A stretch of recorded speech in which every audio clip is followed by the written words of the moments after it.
Sick Success, written by Hilary Jastram, narrated by Hilary Jastram. Forward. Once upon a time, I wrote blog posts and books and threw them up on my site or rushed to publish them.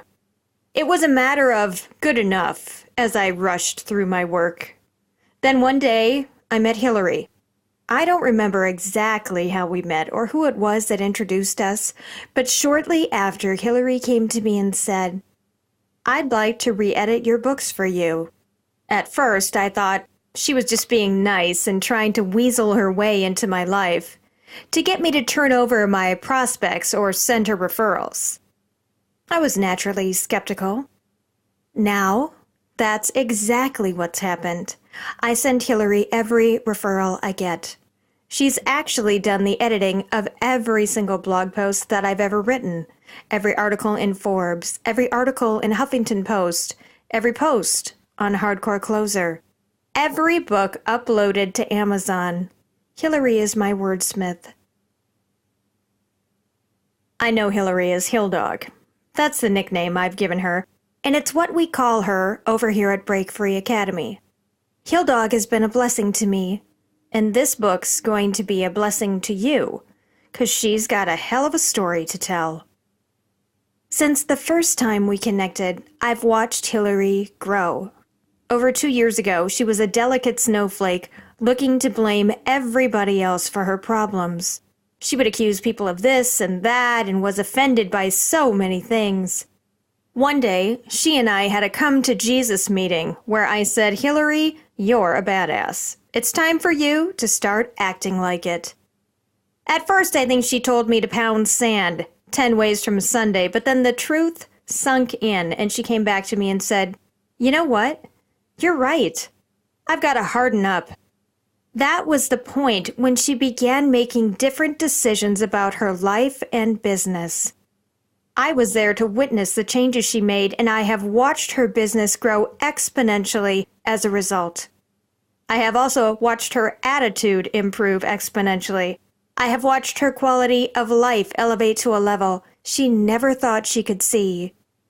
She's married to the man of her dreams. Her business is flourishing and busier than ever. She no longer spends her time looking for offenses, and now, my favorite change, she's even written a book. This time, it's nonfiction, and it's her story. Her story is inspiring because Hilary's an inspiring person.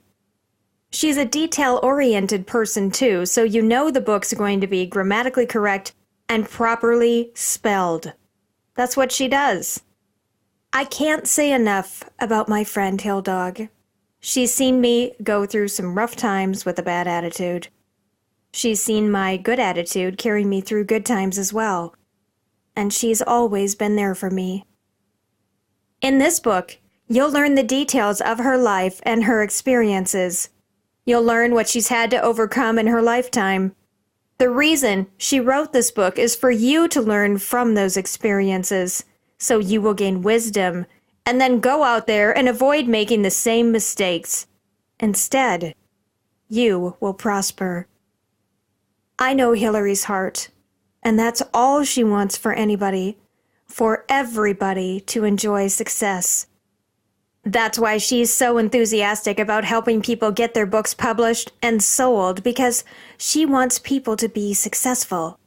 It's why she started her nonprofit, Sick Biz, to help chronically ill and disabled entrepreneurs.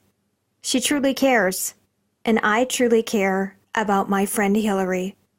I couldn't be prouder of her for writing this book, and I'm honored that she asked me to write the foreword for it. Savor this book. We are both extremely glad you've gotten your hands on it. You're in for a treat because these chapters have all the details of her journey and contain many different ways you can apply the content to improve your own life. Ryan Stewman, CEO, Hardcore Closer. Introduction. Dear warts and all, you're probably wondering why I started the introduction this way, But it makes sense when you realize this book is about learning to love yourself throughout your life and healing to the point where you can operate and flourish in your own business. Our timeline on this earth is littered with the challenge to love ourselves. We carry our doubts into every facet of our lives, and this is especially true if we have had no or few good models from our childhood. I don't include the painful and sometimes agonizing parts of my life to belabor them, create attention, or extend the misery. I am not including them to feel what I now know was misplaced negative drama for love. I refuse to do that anymore. That is not the type of attention I want. I don't think it is the type of attention anyone wants. What I am about to share with you is based on relevance only. It is rooted in my survivor's spirit and the fact that I believe, scratch that, I know what we go through is meant to feed and enlighten each other. When we unbolt ourselves from the expectations of what our lives are supposed to be and remain open to the changes that come barging in with no notice, we can walk toward intense empowerment. We can discover pain through purpose. Let's go for a walk. Section 1, 0 to 30-ish. My formative years. Chapter 1. Memories Catching Light. Many times I have begun to write what people may consider my memoir, only to revisit the draft and decide it was crap. I get hung up on telling my story. Self-doubts run rampant through my mind, determined to stop any sort of self-healing process. I might write about being a little girl at the age of 4, and when I discovered my life wasn't all puppies and unicorns. Then I figured nobody would care, and so I would delete it. I'd try again, and the cycle would continue until I stopped writing my story at all. Now I'm going to keep going. Even when I encounter the saggy bottom middle, even when my demons are tugging at my shirt sleeve and demanding that I dance with them. I will do my best to step out of the forest where I can't see the truth for the trees, because we all have a story to tell. This is mine. It's 2018, and for the last year I have seriously considered sending Stephen King a petition to adopt me. I was born in Kittery, Maine, so I feel an affinity and closeness to him since he lives in Maine. Mr. King entered my life when I was on a yearly family vacation at our cabin on the lake. A staple getaway, if you are a Minnesotan. My grandfather was reading the book It, and I would check the thinning width of the number of pages he had yet to read. I was anxious to get my hands on it, and my family always encouraged reading, so I knew that even though I was barely a teen, I would be allowed passage into the world of what would become my favorite author. His words were delicious. I lapped them up like they were strawberry cream pops. The worlds he created instilled in me that horror can live right in your very own life. Maybe that is why I became so attached. Years later, I would attend a live roundtable with him and Audrey Niffenegger, the author of The Time Traveler's Wife. While he was speaking, and even though I was enamored, I left the auditorium, teetering in high-heeled boots up the stairs that led to the lobby. My phone was ringing.